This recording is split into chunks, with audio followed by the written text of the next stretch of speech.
আমাৰ যিটো ছাত্ৰ সংগঠন ছাত্ৰ মুক্তি সংগ্ৰাম সমিতিৰ লগত জড়িত আছিল, কিন্তু তেওঁ বহু আগতে ছাত্ৰ মুক্তি সংগ্ৰাম সমিতিৰ পৰা আঁতৰি গৈছে।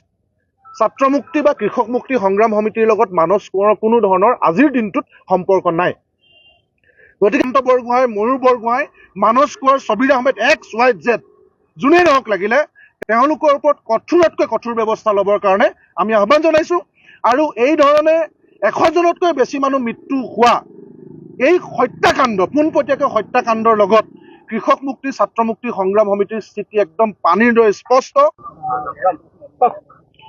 19 জুলাই যিটো উজনি অসমৰ মহাপ্ৰলয়, যাৰ কাৰণে আমাৰ 4খন জিলাত প্ৰায় 100 জন মানুহৰ মৃত্যু হ'ল, 100 জনৰ অধিক মানুহৰ মৃত্যু হ'ল। আৰু এই মহাপ্ৰলয় যে মানৱ সৃষ্ট, তাক আমি তথ্য সহকাৰে যোৱা 3 আগষ্ট তাৰিখে গুৱাহাটীৰ কৃষক মুক্তি সংগ্ৰাম সমিতি আৰু ছাত্ৰ মুক্তি সংগ্ৰাম সমিতিৰ কেন্দ্ৰীয় কাৰ্যালয়ত আমি এখন সংবাদমেল সম্বোধন কৰি স্পষ্টভাৱে তথ্য প্ৰমাণ সহকাৰে আমি উদঙাইছিলোঁ। আৰু তাতে আমি স্পষ্টভাৱে কৈছিলোঁ যে গোটেই কথাখিনি চৰকাৰে পূৰ্বৰ পৰাই জানিছিল, কাৰণ চৰকাৰৰ সন্মুখত তথ্য প্ৰমাণ সহকাৰে বিধানসভাৰ মজিয়াত এই কথা বতৰাবিলাক সকীয়াই অহা হৈছিল যে অবৈধ কয়লা শিল খনন যদি বন্ধ নহয়, তেতিয়াহ'লে এনেকুৱা ধৰণৰ মহাপ্ৰলয়ৰ যে সৃষ্টি হ'ব, সেই কথাটো চৰকাৰে জানিছিল। আৰু জানি শুনিও কেৱল নিজৰ ৰাজনৈতিক দলৰ নেতাসকলক ৰক্ষণাবেক্ষণ দিবৰ কাৰণে চৰকাৰৰ পৃষ্ঠপোষকতাত বিশেষকৈ সোণাৰীৰ বিধায়ক ধৰ্মেশ্বৰ কোঁৱৰ, ডিমৌৰ বিধায়ক সুশান্ত বৰগোহাঁই ডাঙৰীয়া আৰু নাজিৰাৰ স্থানীয় বিধায়ক ময়ূৰ বৰগোহাঁই ডাঙৰীয়াৰ পৃষ্ঠপোষকতাতে এই ধৰণে অবৈধ কয়লা আৰু শিলৰ খনন হৈছিল, আৰু যাৰ পৰিণতিত এই ধৰণৰ মহাপ্ৰলয়ৰ সৃষ্টি হ'ল। আৰু তাৰ গোটেই ঘটনাটোক লৈ আমি এটা CBI তদন্তৰ দাবী কৰিছিলোঁ। আৰু সেই স্থিতি আমি বাৰে বাৰে দোহাৰি আছোঁ, আজিও দোহাৰোঁ আৰু ভৱিষ্যতেও দোহাৰিম যে 19 জুলাই মহাপ্ৰলয় মানৱ সৃষ্ট। ইয়াত 3টা সমষ্টিৰ সোণাৰী, নাজিৰা আৰু ডিমৌ সমষ্টিৰ 3গৰাকীকৈ বিধায়ক পোনপটীয়াকৈ জড়িত আছে।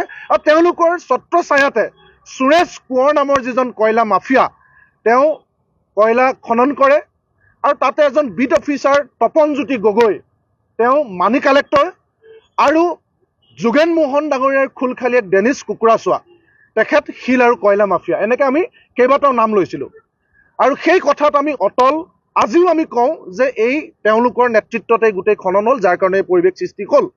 কিন্তু এই সময়ছোৱাতে আমি দেখিবলৈ পালোঁ যে যোৱাকালিৰ পৰা এটা অডিঅ' ক্লিপ ৰাজহুৱা হৈছে, ভাইৰেল হৈছে। আৰু সেই ক্লিপটোত যি দুগৰাকী মানুহৰ কথোপকথন আমি শুনিবলৈ পাইছোঁ, তেওঁলোক কোনো কাৰণত আমাৰ কৃষক মুক্তি সংগ্ৰাম সমিতি আৰু ছাত্ৰ মুক্তি সংগ্ৰাম সমিতিৰ লগত জড়িত নহয়।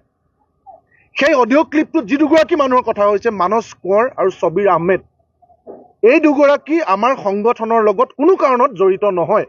কাৰণ বিভিন্ন মাধ্যমত আমি দেখিছোঁ, ৰাইজেও আমাক সুধিছে যে এই দুগৰাকী তোমালোকৰ সংগঠনৰ লগত জড়িত নেকি? হয়, এটা সময়ত মানস কোঁৱৰ আমাৰ যিটো ছাত্ৰ সংগঠন ছাত্ৰ মুক্তি সংগ্ৰাম সমিতিৰ লগত জড়িত আছিল, কিন্তু তেওঁ বহু আগতে ছাত্ৰ মুক্তি সংগ্ৰাম সমিতিৰ পৰা আঁতৰি গৈছে।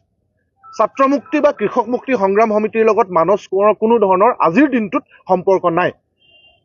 গতিকে তেখেতৰ সেই সময়ত কিহৰ লগত জড়িত হৈ আছে, তেখেতৰ কি অডিঅ' ক্লিপ ভাইৰেল হৈছে, তাৰ কাৰণে আমি দায়বদ্ধ নহয়। তাক লৈ আমি কোনো ধৰণৰ কথা আমি ক'ব নোৱাৰিম, তাৰ কাৰণে আমি ৰেছপনচিবল নহয়।